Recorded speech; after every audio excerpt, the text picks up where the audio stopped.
ibalik yun sa... So kakainin na niya yung pizza ko, bayad ko yun? Grabe. Pero ito pa ang weird. Ano, parang 2 minutes after, nag-chat siya na, ma'am, andyan na po ba kayo? 2 minutes after, sabi ko, kuya, pababa na ako. Tapos sabi na niya sa akin, report na niya sa Grab. Dapat alam niya pala na pababa ka na po. Dapat hindi ka lang po pinikpik. Oo nga eh. Kasi alam, So, if, nag-birthday ka naman po kami. oo, 2 weekdays, 28 yun, parang 4:28. 4:30, nag-apply, kuya, pababa na ako. Tapos sabi niya sa akin, ma'am, pinipot ko na. So, inuwi na niya nga yung pizza ko. Opo, gawin po kami na Ay, naku.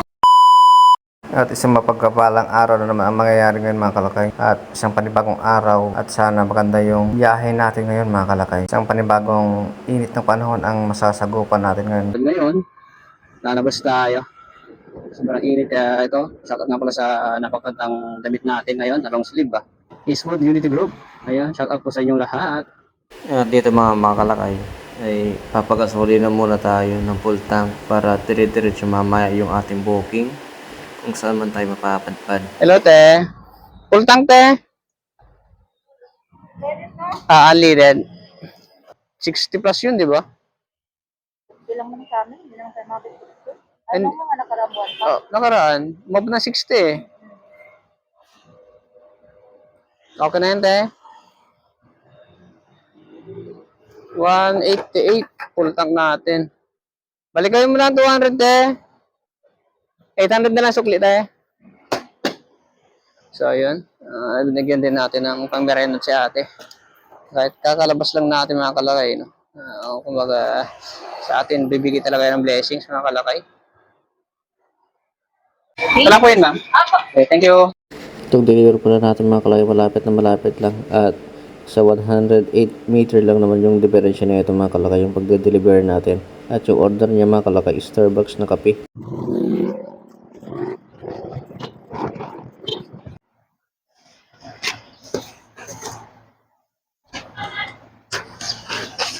So, sir, 869, sir. 869 po. 100. Okay, sir. Thank you. Okay, sir. Thank you, sir. Ayan, may tip tayong 31 pesos mga kalakay. Dahil isang daan lang yung kinuha ni sir. Sulit na naman yung pangmerenda natin mamaya mga kalakay. Magandang At itong susunod na booking natin mga kalakay, meron tayong di inasahan na pangyayari. At may sinabi sa akin si ma'am.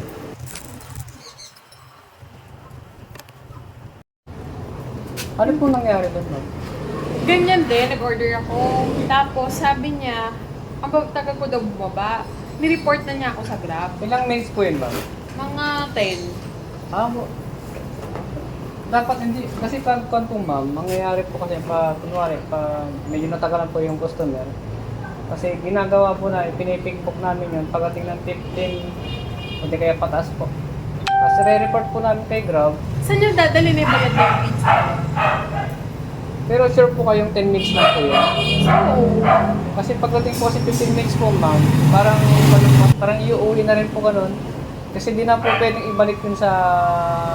so kakainin na niya yung pizza ko, bayad ko yun? Grabe. Grabe naman. Yun po yung po minsan ma'am. Minsan po ganun po nangyayari. Pero nireport ko sa Grab. Pero dapat, bago siya mag-report po ng ganun ma'am, dapat valid, 15 to pataas po. Kasi ginagawa po kasi minsan ma'am, minsan sa akin, maabot siya ng 30 minutes po. Ang hinihintay ko yung kwanto yung customer. Pag wala pa rin siya ng 30 minutes, pinipik ko po na po. Kasi minsan, bago po kasi yung time ng kwanto Pero ito pa ang weird. Ano, parang 2 minutes after, nag-chat siya na, ma'am, andyan na po ba kayo? Ganyan. 2 minutes after na nag-chat ko. Sabi ko, kuya, pababa na ako. Tapos ang sabi na niya sa akin, nireport na niya sa Grab. dapat alam niya pala na pababa ka na po. Dapat hindi na lang po pinikpik. Oo nga eh. Kasi So, if, nag-reply ka naman po ma'am. oo, 2 weekdays, nag-28 yun. Parang 4:28. 4:30, nag-reply ako, kuya, pababa na ako. Tapos sabi niya sa akin, ma'am, pinakebook ko na. Ayun. So, inuwi na niya nga yung pizza ko. Opo, ganun po mangyayari. Ay nako, hindi na talaga ako mag-online. Magka-cash on delivery lagi ako. Kasi ganun po mangyayari po, ma'am. At hanggang dito na lang yung ating video ngayon mga kalakay. Salamat sa inyong panonood. At kung nagustuhan nyo yung video na ito mga kalakay, huwag natin kalimutan mag-like, mag-comment at kung maaari, share na rin itong video nito para mas marami pa tayong magawang video sa susunod. Maraming thank you.